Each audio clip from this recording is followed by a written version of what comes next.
नमस्कार। आप सभी का स्वागत है हमारे YouTube चैनल एक कहानी पर। दोस्तों, आज की कहानी है ये सारे ऐशो आराम मेरी माँ के है। मेरी जितनी औकात है उतना ही तुम्हें दे सकता हूँ। रात के 10 बज चुके थे, पर अभी तक घर की बहू सविता घर नहीं आई थी। हैरान परेशान सास संध्या जी बेचैनी से इधर उधर टहल रही थी और बार बार घड़ी की तरफ देख रही थी।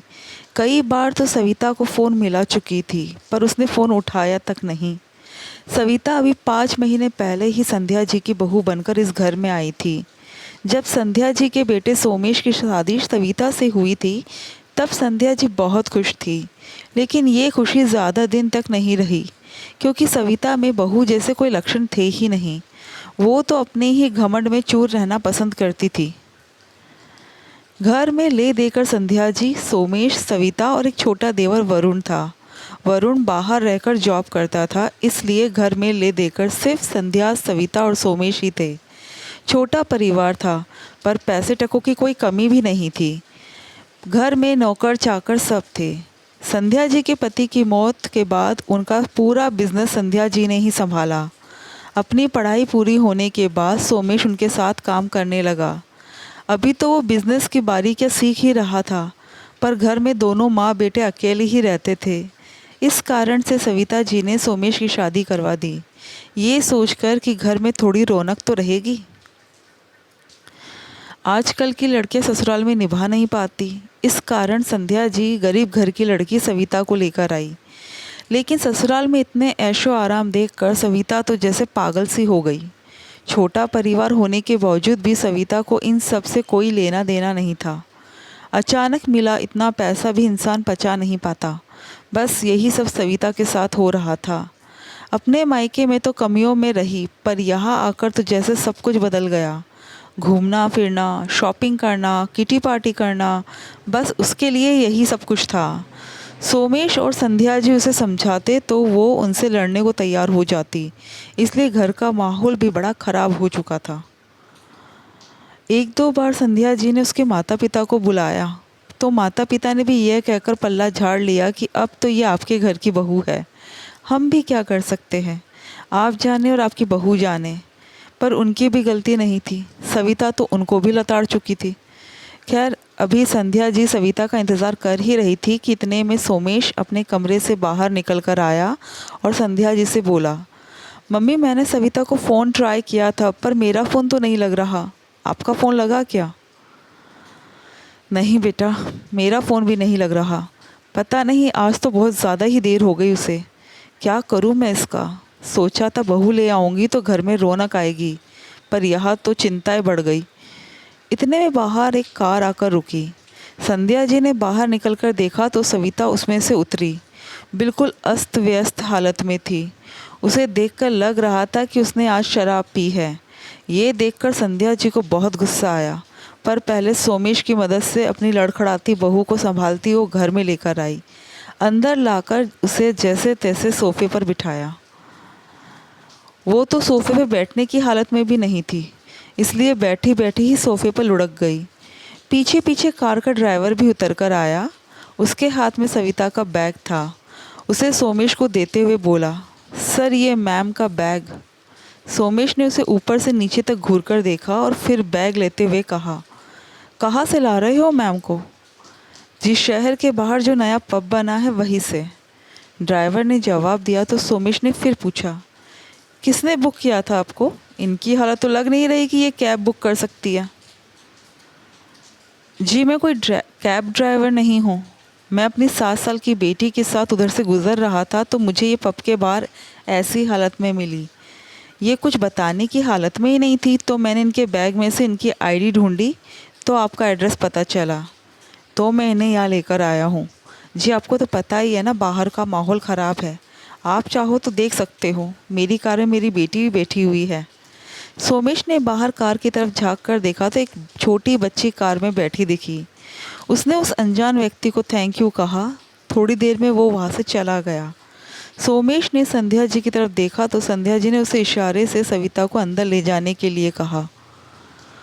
सोमेश जैसे तैसे सविता को सहारा देकर अंदर कमरे तक ले गया और ले जाकर बिस्तर पर लेटा दिया। बाहर आया तो संध्या जी चिंता में सोफे पर बैठी हुई थी। वो उनके पास ही आकर बैठ गया और चुपचाप छत की तरफ देखने लगा। कुछ ही मिनट बीते थे कि अचानक संध्या जी के सिसकने की आवाज़ से उसकी तंद्रा टूटी। मम्मी, आप रो क्यों रही हो? बेटा, क्या सोचकर मैं इसे लेकर आई थी और ये क्या निकली? पार्टी क्लब करती थी लेकिन अब शराब भी। ये तो कोई भला इंसान था जो इसे यहाँ छोड़ गया। ऐसी हालत में तो उसके साथ कुछ भी हो सकता है। ये तो हमारा घर बर्बाद कर देगी।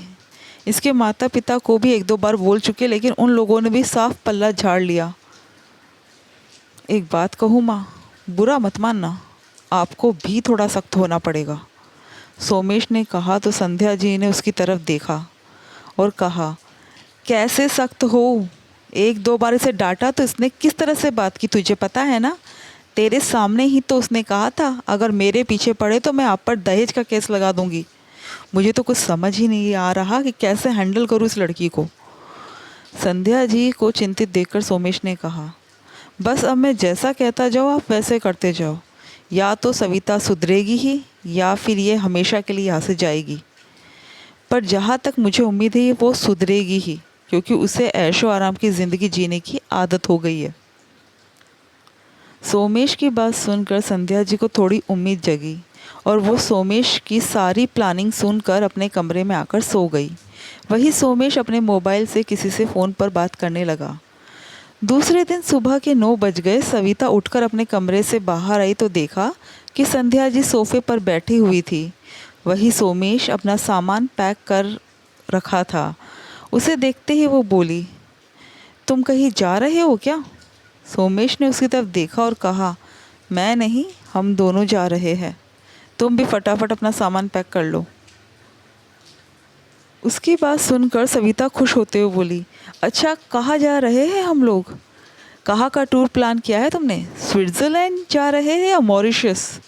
उसकी बात सुनकर सोमेश मुस्कुराया और बोला, ना ही हम स्विट्ज़रलैंड जा रहे हैं और ना ही मॉरिशस, बल्कि हम किराए के कमरे में जा रहे हैं जो तुम्हारे मायके के पास वाली कॉलोनी में है। क्या क्या बकवास कर रहे हो तुम? भला हम किराए के घर में क्यों रहेंगे? सोमेश की बात सुनकर सविता को जैसे बहुत बड़ा झटका लगा हो, पर सोमेश के बोलने से पहले संध्या जी बोली, क्योंकि मैंने सोमेश और तुम्हें अपनी प्रॉपर्टी से बेदखल कर दिया है, इसलिए तुम लोगों को ये घर छोड़कर जाना पड़ेगा। लेकिन क्यों? क्योंकि मुझे ये समझ में आ गया है कि रिश्ता हमेशा बराबरी वालों में करना चाहिए। मुझे घर में बहू की ज़रूरत थी, लेकिन तुम्हें तो अय्याशी करने से फुर्सत नहीं है। मैं नहीं चाहती कि कोई ये कहे कि संध्या जी की बहू शराब पीकर पब के बाहर पड़ी हुई थी। और रही बात सोमेश की, तो इसने मुझे कौन सा सुख दे दिया? अपनी बीवी को तो कंट्रोल नहीं कर पाया। मेरा बिजनेस क्या संभालेगा? इसलिए तुम लोग अपना बंदोबस्त कहीं और कर लो। संध्या जी की बात सुनकर सविता झल्लाते हुए बोली, आप ऐसा नहीं कर सकती। अगर आप ऐसा करेगी तो मैं आपके खिलाफ दहेज का केस तो तुम लगा भी नहीं सकती। तुम्हारे माता पिता ने मुझे लिख कर दिया है कि हमने तुमसे दहेज नहीं मांगा था। यहाँ तक कि उन लोगों ने ये भी कहा है कि जब भी ज़रूरत पड़ेगी वो मेरे साथ होंगे और अपनी बेटी के खिलाफ वो लोग गवाही देने को तैयार है। और रही बात घरेलू हिंसा की, तो वो भी गलती से मत करना।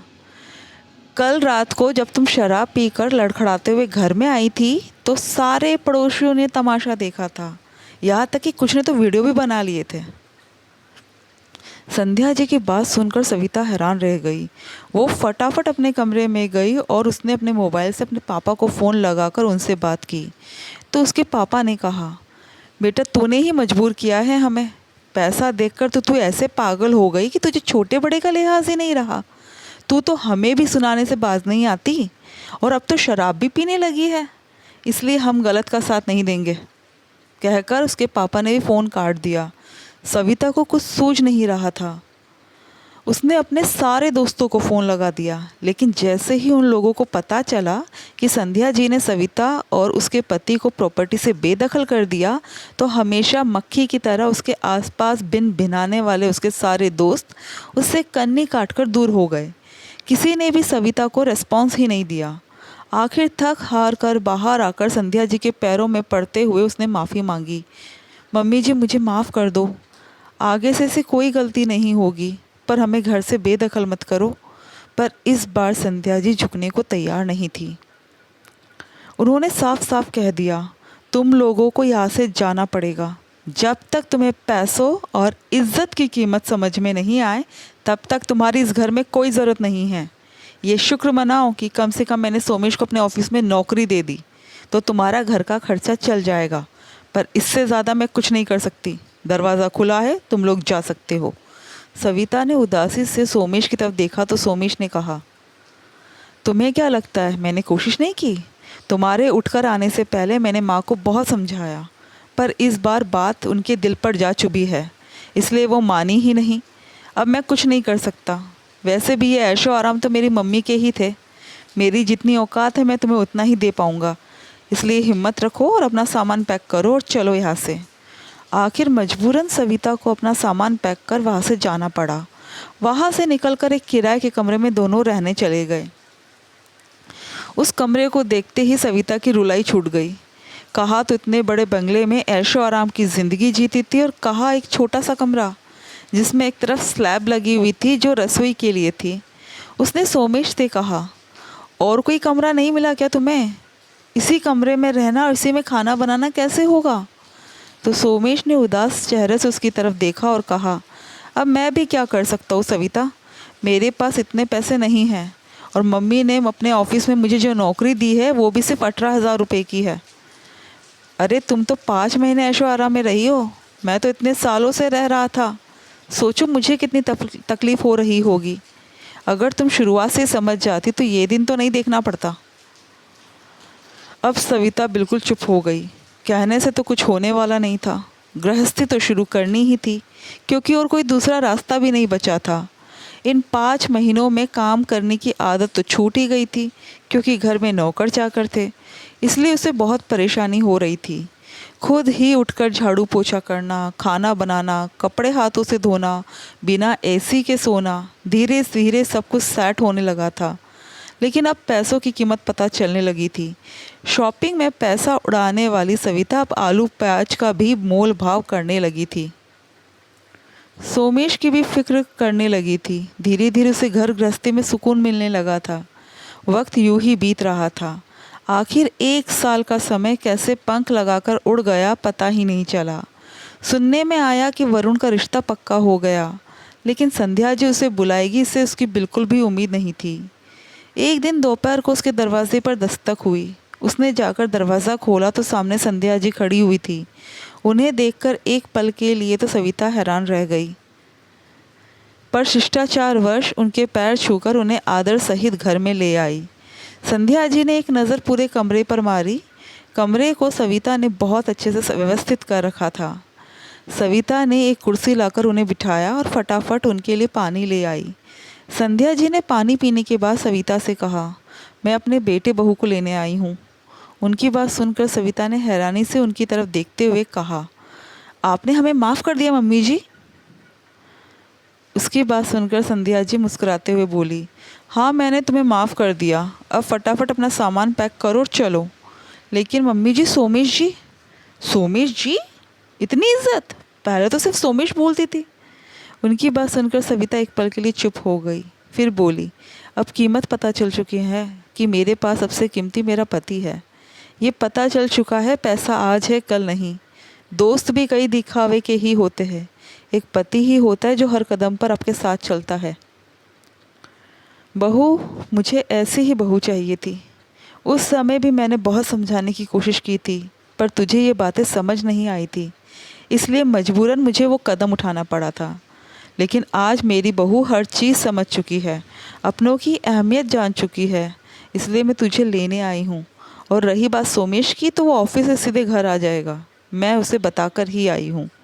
संध्या जी के कहने पर सविता ने अपना सामान पैक किया और घर आ गई। आज संध्या जी ने अपनी बहू का दोबारा गृह प्रवेश कराया। सही मायने में कहा जाए तो आज घर की बहू का गृह प्रवेश था। शाम को जब सोमेश आया तो संध्या जी ने उससे कहा, अब तो सविता को सब कुछ बता दो कि ये तुम्हारा आइडिया था।